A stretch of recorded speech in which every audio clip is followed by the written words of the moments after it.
Have you ever felt, I don't know, a little bit cheated by your power bank? You go out, you buy this big one, you see that giant number on the box, you do the simple math in your head and think, yes, this is going to last me for days.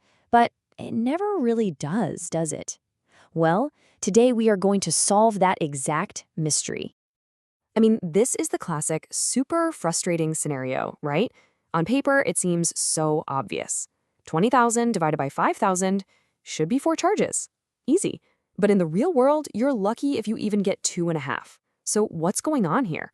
Is the company just straight up lying to you? Well, not exactly, but they are leaving out the most important part of the story. Okay, so let's just dive right into this so-called MH deception. That big number you see on the box, the milliamp hour figure, it's technically correct. But, and this is a huge but, it's a number without any context. And that missing context, well, it changes everything. You see, that MAH number, it only measures electrical charge. Think of it like this. It's counting the number of fuel molecules you have in a tank. But what you really care about is how much energy that fuel can actually produce to run your stuff. And for that, we need a way better unit of measurement. And this is where watt hours, or WH for short, come in. This right here is the key that unlocks the entire mystery. If you look really closely at your power bank, you'll probably see this number printed on it somewhere. It is, without a doubt, the single most reliable and honest spec you can find. It's the universal language of battery energy. So here's the real difference. Milliamp hours are kind of useless on their own because their value depends on voltage, which makes them super misleading. Watt hours, on the other hand, measure pure energy, the actual fuel your device is consuming. It just cuts through all the noise and confusion. And the formula to figure this out, it's beautifully simple. A watt hour is just the charge, which is measured in amp hours, multiplied by the voltage. That's it. This is how we connect those fuel molecules we talked about to the actual energy they can deliver. So let's actually do the math for our example power bank. A typical lithium-ion battery cell inside has a voltage of about 3.7 volts. So we take our 20,200 milliamp hours, which is just 20.2 amp hours, we multiply it by that 3.7 volts, and voila, we get 74.74 watt hours. This is the real total amount of energy stored inside. But hang on, there's a catch. Of course there is. Just because you have all that energy inside doesn't mean you actually get to use all of it. Every time you transfer power, there's a little energy tax. You know, think of it like pouring water from a big jug into a glass. You're always going to spill a little bit. It's unavoidable. So we're starting here, at the starting line. We have 100% of our energy, all 74.74 watt hours, safely stored away inside the power bank's battery cells. It's all there, ready to go. But here's where we pay that tax. The battery cells are at 3.7 volts, but your phone's USB port needs power at 5 volts. The power bank has to step up or convert that voltage. That process isn't perfectly efficient. Some of that precious energy is always lost as heat. Now, a pretty decent power bank is about 80 to 90% efficient at this conversion.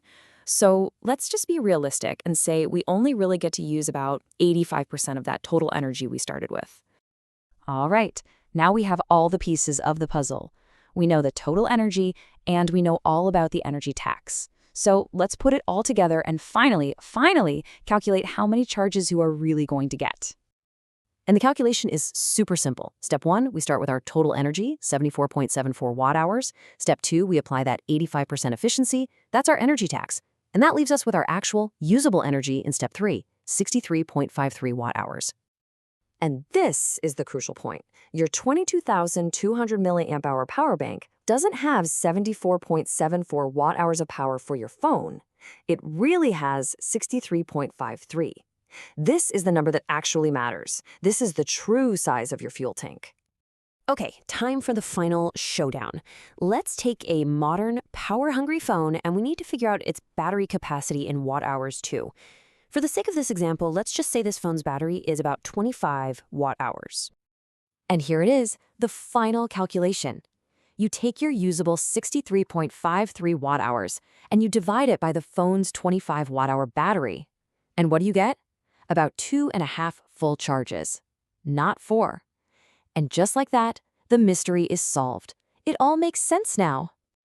You know, the best part about all this is that this knowledge isn't just for your phone. Now that you understand watt hours, you can accurately figure out the runtime for any device you plug into your power bank. It's basically like having a tech superpower. Just look at this. Thinking about charging your MacBook Air with its roughly 50 watt-hour battery? No problem. You'll get about 1.25 charges. What about running a little 2.5 watt USB fan? Well, just divide our 63.53 usable watt hours by 2.5 watts, and you get over 25 hours of runtime. See? Watt hours just work for everything. So now that you're practically an expert on battery capacity, let's just go over some really quick but essential tips to help you get the most out of your power bank safely and efficiently. First up, travel.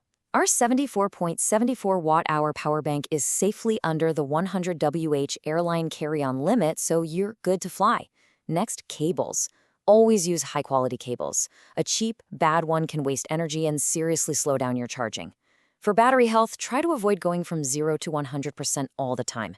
For safety, and this is a big one, if your power bank ever gets really hot, starts to bulge, or has a weird smell, please stop using it immediately.